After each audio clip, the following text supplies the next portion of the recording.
Qui est Constant Mutamba, nommé ministre de la Justice?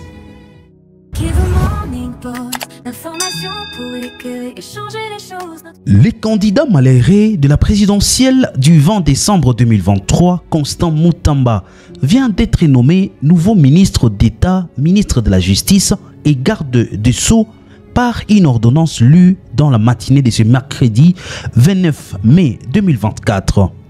Cette nomination marque un tournant potentiel pour un système juridique souvent critiqué pour sa corruption et son inefficacité. Né en 1988 à Luputa, Constant Mutamba s'est rapidement imposé sur la scène politique congolaise.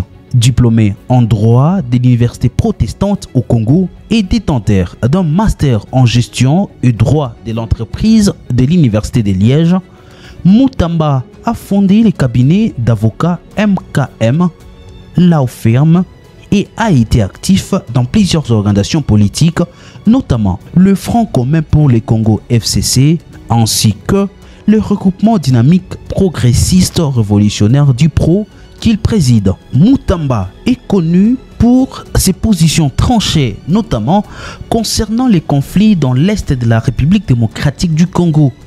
Il a appelé à des poursuites judiciaires contre les Congolais impliqués dans le groupe armé et a proposé des actions légales contre le président rwandais Paul Kagame pour agression contre la République démocratique du Congo. Il est crucial de mobiliser la machine juridique contre tous les complices internes et les membres du M23 ainsi que de saisir la Cour internationale de justice contre Paul Kagame, avait-il déclaré dans un Twitter récent. Constant Mutamba arrive à la tête d'un ministère clé avec la promesse de réformer un secteur souvent critiqué et qualifié de malade. Il est attendu qu'il s'engage à lutter contre la corruption et à instaurer un parquet économique dédié à la traque des délinquants financiers.